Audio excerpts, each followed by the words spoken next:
The story of Moses and the Red Sea is one of the most powerful moments in the Bible, found in the book of Exodus in the Bible. It is not just a miracle story, but also a deep lesson about fear, faith, pressure, and God's deliverance when everything looks impossible. The story begins when the Israelites, the chosen people of God, are trapped in slavery in Egypt. For many years, they suffer under harsh rule, forced to work without freedom. God chooses Moses to lead them out of Egypt. Moses is not confident at first. He doubts himself, speaks slowly, and feels unworthy. But God tells him that he will not be alone. Through signs and miracles, Moses is sent to demand freedom from Pharaoh, the king of Egypt. Pharaoh refuses to let the Israelites go. This leads to a series of powerful events known as the plagues. Water turns into blood, frogs cover the land, darkness fills Egypt, and finally the firstborn sons of Egypt are struck in the final plague. After this devastating event, Pharaoh finally agrees to release the Israelites, so the Israelites leave Egypt in a large group. They are free, but their journey is not safe yet. Pharaoh suddenly changes his mind. He realizes he has lost a huge workforce, so he gathers his army with chariots and weapons and begins chasing them. Now the Israelites find themselves in a terrifying situation. Ahead of them is the Red Sea. Behind them is Pharaoh's powerful army. They are trapped between water and war. People panic. They start shouting at Moses, blaming him, saying they would have been better staying in slavery than dying in the desert. Fear spreads quickly through the entire crowd. Moses stands in the middle of this chaos and speaks something important. He tells the people not to be afraid, to stand still, and to trust that God will fight for them. This moment is important because it shows a key theme of the entire story: faith under pressure. God then speaks to Moses and gives him instructions. Moses stretches his hand over the sea.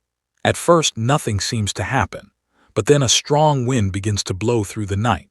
The waters of the sea begin to move. Slowly, something impossible happens.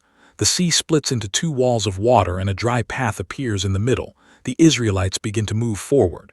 Men, women, children, animals, all of them walk through the path between the walls of water. Imagine the sound of rushing water held back on both sides, like giant invisible walls.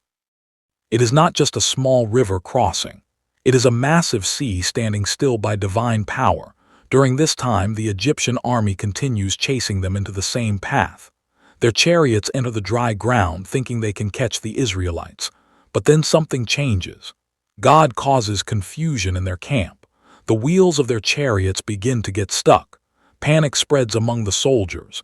The Egyptians realize something is wrong. They start to say that they should turn back because they are fighting against something greater than them. But it is too late. Moses once again stretches his hand over the sea. The waters begin to return to their normal place. The walls of water collapse back into the sea, covering the entire Egyptian army. The soldiers, chariots, and horses are swallowed by the water. The threat is completely removed.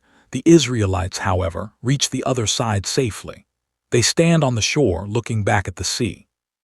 What was once a symbol of death behind them has now become a symbol of deliverance. They are finally free not just from Egypt, but from the fear that chased them. This moment is important in the Bible because it represents more than just physical escape. It shows a deeper truth. When people are trapped in impossible situations, faith can open a way where no way exists. The sea was not just water, it represented barriers, fear, and hopelessness. And yet, it was divided. Many interpretations of this story focus on different meanings. Some see it as a literal miracle. Others see it as a powerful symbol of God's ability to guide people through crises. But in both cases, the message remains strong. Fear may surround you, but it does not define your outcome. Moses also grows through this event. Earlier, he doubted himself. He told God that he was not good enough to lead. But here, he stands firm in front of an entire nation and an army. His confidence is not in himself, but in the promise of God. This is why he tells the people to stay calm. He has learned that panic does not solve problems, trust does. The Israelites also learned something important. At first, they complain and lose hope quickly. They focus on danger instead of possibility. But after crossing the sea, they begin to understand that they are being guided step by step, even when the path is invisible at first. This story is often used to remind people that difficult situations can feel like being trapped between two impossible choices. Just like the Israelites faced the sea in front and the enemy behind, people today also face moments where there seems to be no solution. But the lesson of this story is that solutions can appear in unexpected ways. In the end, the Red Sea miracle is not just about water splitting.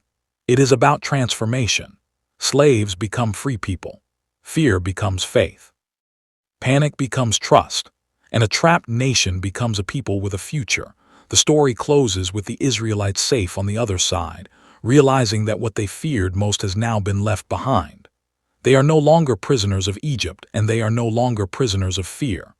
They are on a journey forward, guided step by step. And that is the powerful message of the Red Sea miracle. Even when everything looks blocked, the path is not finished.